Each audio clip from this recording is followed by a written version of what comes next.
Hello Jack, welcome back to my channel. I'm talking about the Storm Racing drone. I'm having some good fun with this at the moment. I'll get some videos of this very shortly. Just wait for some better weather in there and get my tripod up, and I'll film some of my flying attempts with this.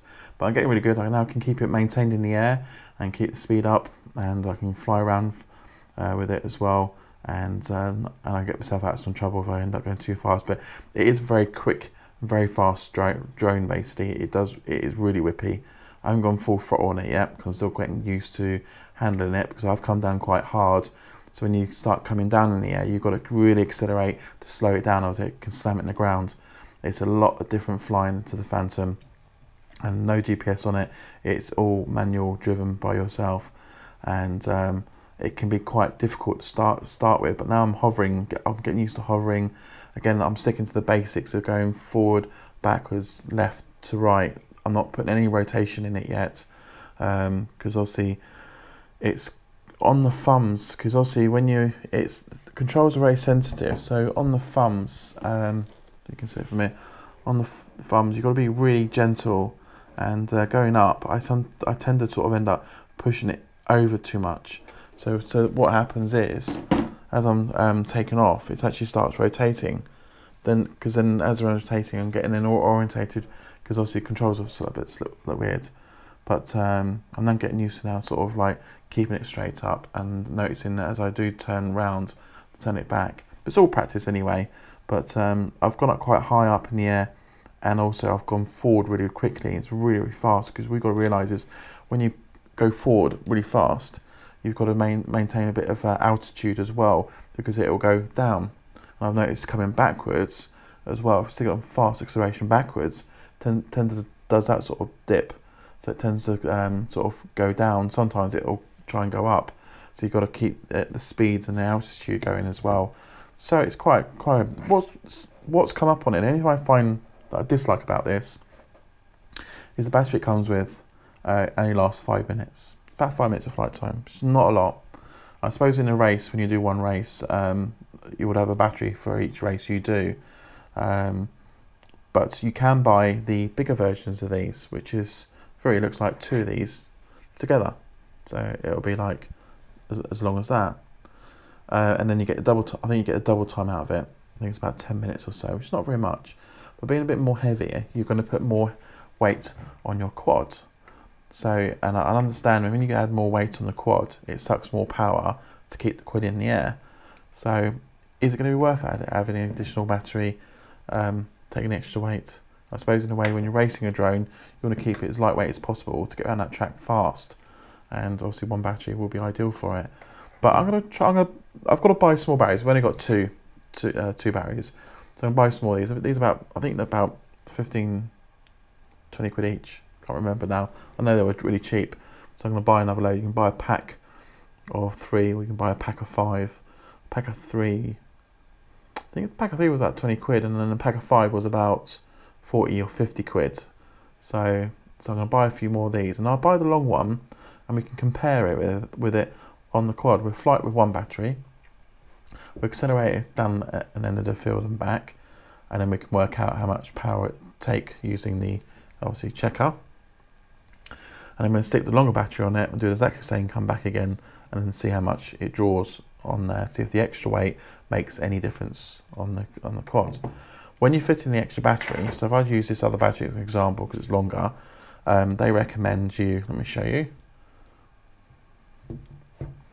they recommend it to be, because standard battery you get will fit on the back, because obviously it's the right size and it's balanced correctly for the quad. But when you've got the longer battery, they say you put it at the top, and obviously then you have to mount a strap or move the strap from here to on top.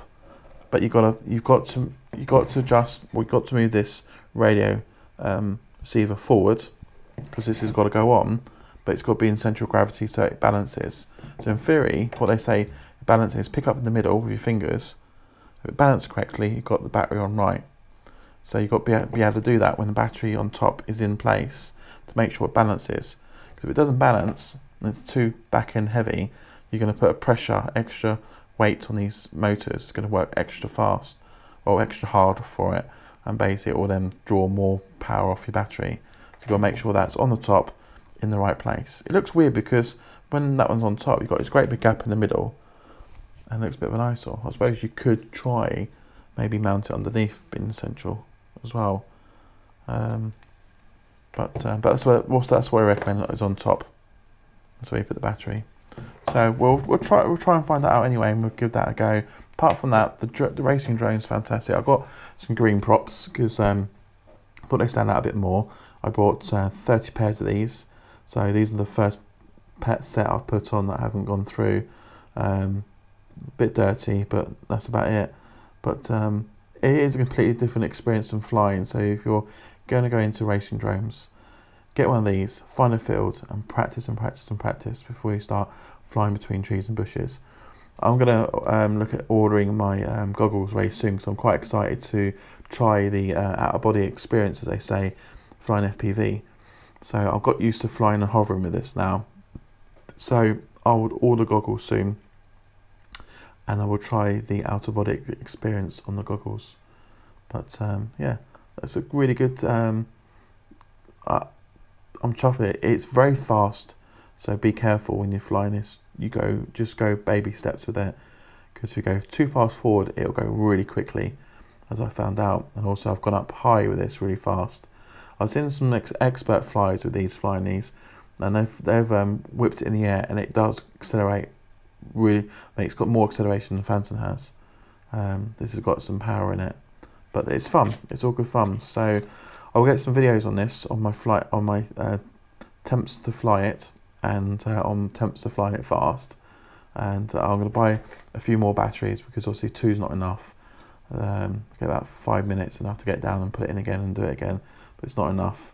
But I'll get a few more of these, and I'll spend a day, wait for some good weather come up, and spend an afternoon in a nice open field, and then get a bit more practice in. So there you go.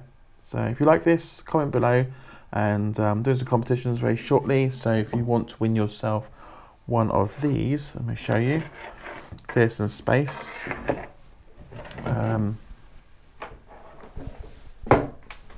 It's on charge. A little nano one, basically.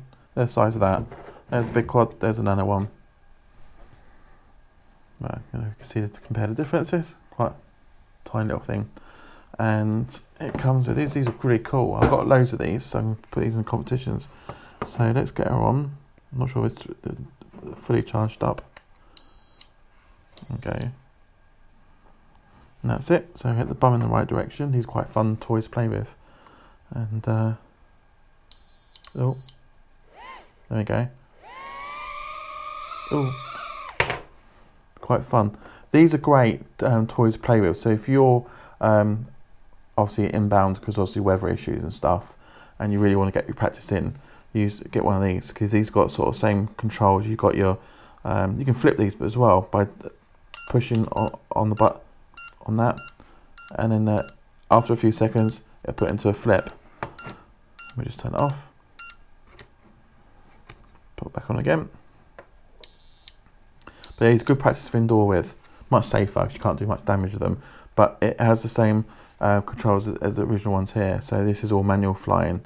And if anybody's watching this and you've got yourself a Phantom and you're not gone out yet to fly it, not quite sure for the first time flying, get one of these and practice indoors with.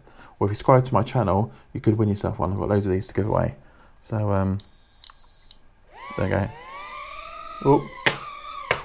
They're quite fast as well, quite whippy. So one gets to hover. Oh. Oh.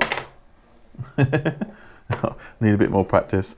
To be honest, flying one of these to one of these is a completely different experience, because they say as the bigger they are, the easier they are to fly, which is quite true. I can fly that quite well, but I find it's quite difficult. So if you can get the hang of flying one of these perfectly, then you'll be brilliant at one of those, basically, or a Phantom. Get another go. Whoa. That's even indoors. Like whoa. Oh, there it goes. Displays on the floor. Well, we'll sort it out in a bit. So yeah, get one of those to start with. Get really good at it, and then you should be fantastic on these. Quick before I go, battery checker. This because when you get one of these, you don't have anything to indicate when the battery's going flat. And also with these type of batteries, you can't drain too much because you knacker them. So these little testers, they connect onto the cable where you normally charge it with, and it'll display all the voltages for all the cells in the battery, and you can set alarm on them to say how far you want to discharge down before it alarms up. Then you mount that onto your back of your quad, plugged in, and you can strap it down. Once it's strapped down on the back there, plug it in basically, and then as you're flying around, as soon as you hear the bleep, I mean this thing bleeps loud, so when you're out and about you'll definitely hear it. So here's what it sounds like.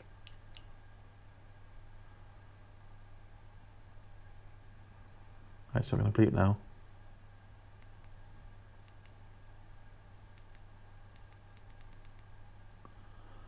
Set up.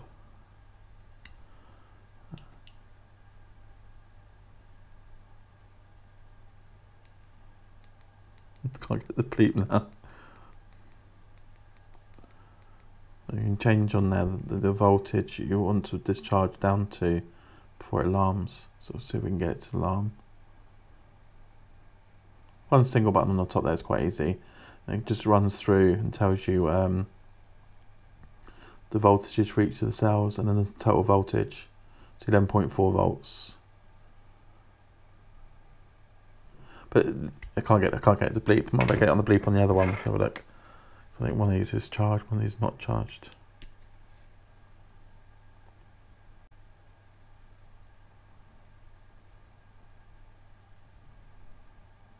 No, it's not going to bleep. But it's very loud. You can hear it even if you've got it up high up in the air and you're just about to see your quad. It bleeps quite loud, so you can actually hear it. And then this is the only way you can sort of have a warning to say the battery's going flat. Return back.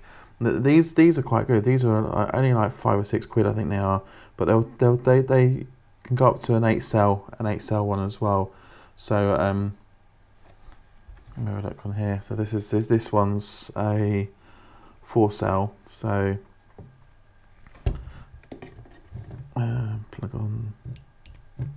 Yeah, then I can tell the there you go, 16.